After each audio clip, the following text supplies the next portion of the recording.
You take a pill for blood pressure. One helps you sleep, neither warns you about your balance. But here's what nobody tells you. 94% of men over 65 take one that raises it. What's in your cabinet? Stay, and I'll show you which one. I'm Atlas Reed. Subscribe, you belong here. Point 1. Walk into your bathroom right now, in your head, if you're not standing in it, and actually look at it the way you'd look at a room you were inspecting for someone else, not the one you've walked through half asleep 10,000 times. Because statistically, it's the most dangerous room you own, and almost no one treats it that way. I watched a stronger man than me lose his footing on the bathroom floor. Not in a dramatic moment. No ladder, no accident on a job site, reaching for a towel rail that wasn't there. And here's the part that should stop you. 80% of falls happen during completely ordinary daily activities, not dramatic ones. The moment is never as big as the damage it does. Wet tile doesn't announce itself the way ice does. Your brain treats it like solid ground right up until it isn't. And by the time your foot knows otherwise, you're already committed to the step. That's not a knock on anyone's strength. It's just how an ordinary Tuesday turns into the day everything changes. The research on this says the same thing. 80% of falls happen during completely ordinary moments, not dramatic ones. So if the room you trust the most is already working against you, what about the room where you keep the thing that's supposed to protect you, literally, in a bottle? Point 2. Most men over 60 have a medicine cabinet they haven't actually audited in years. Same bottles, same order, refilled without ever being reconsidered. And somewhere in there might be sitting a bigger fall risk than anything on your bathroom floor. There's research behind every part of this, so nobody has to take it on faith. As of 2017, 94% of adults over 65 had been prescribed a drug that raises fall risk, up from 57% in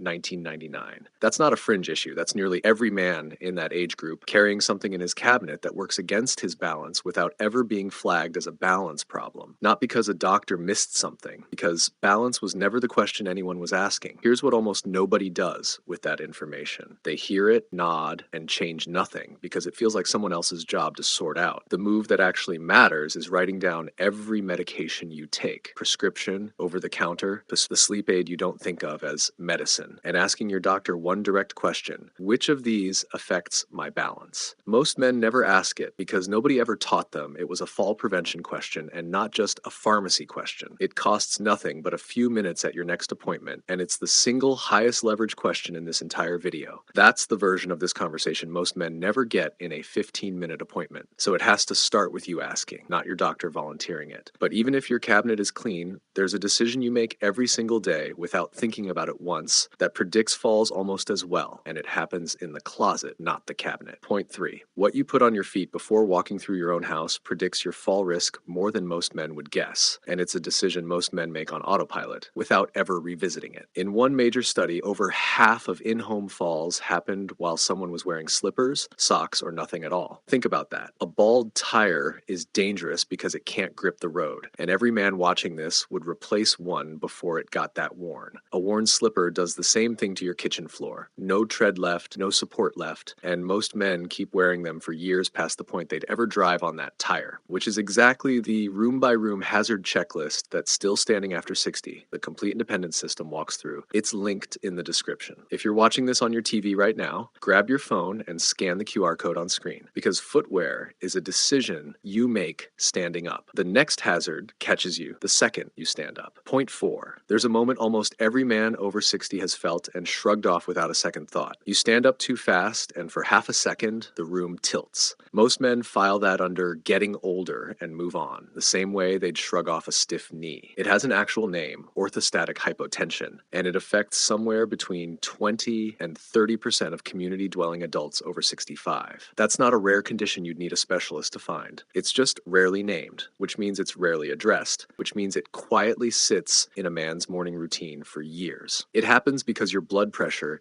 takes a second longer than your legs do to catch up to a new position. And that lag is exactly where a stumble starts. What's actually happening in that half second, and the specific way to stand up that removes it almost entirely, is exactly the kind of fix most men never get shown because nobody ever separates it out from the rest. But first, I want you to check something about your own body, right where you're sitting. Right now, stand up the way you normally would. No slower, no faster than usual. Exactly how you do it if I weren't watching. And pay attention to one thing. Is there a half second where the room feels like it needs to catch up to you? Not a full dizzy spell. Not something that's ever sent you to a doctor, just a lag. If there is, you just found a data point about your own body that most men your age have never once measured because nobody ever told them it was worth checking. Point 5. Now here's the last hazard, and it's the one almost nobody thinks to check because it's sitting on their own face. Men who regularly wear multifocal glasses have roughly double the fall risk of those who don't. The lens that helps you read a menu at dinner is the same lens that blurs the curb in front of you on the walk back to the car. Nobody trades their reading glasses for something safer because nobody ever told them the trade was worth making. Balance doesn't fail all at once. It fails one system at a time, quietly. A wet floor, a forgotten prescription, a worn slipper, a fast stand, a pair of glasses, until one ordinary afternoon asks for more than what's left standing that day. The bathroom, the cabinet, the closet, the moment you stand up, the glasses on your face, none of them were ever separate problems. They were always the same problem, tested at 5 different points in an ordinary day, waiting to see which one gets checked and which one gets ignored. A man who checks all 5 room by room isn't managing decline. He's staying exactly the man his family already believes he is. My father didn't lose his footing because he was weak. He lost it because nobody had ever shown him where to look, room by room, before it happened. He didn't need more strength. He needed exactly this, laid out before the moment forced it, room by room, in order. That's really what fall prevention is. Not fear, just a checklist nobody ever handed him in time. That checklist, every room we just walked through, in one place instead of scattered across a dozen videos you'd have to hunt down and piece together yourself, is the first thing waiting for you inside the system built for exactly this. Still standing after 60, the complete independence system gives you the full room-by-room hazard walkthrough, the exact medication questions to bring your doctor, and the footwear and vision guidance we covered today, organized in one place so you're not trying to remember it from a video a week from now. It's linked in the description below, or scan the QR code on your screen right now. The cost of waiting here isn't a countdown clock, and it isn't fear. It's simpler than that. Every week you put this off is another week your habits stay exactly the way they are right now. The same tile, the same cabinet, the same slippers, the same fast stand, the same glasses, unchanged, waiting for one ordinary afternoon to ask for more than what's left standing. If this is the kind of training intelligence you want every week, subscribe. We put out videos weekly, and every one is built for men serious about staying independent. I'm Atlas Reed. Keep doing the work.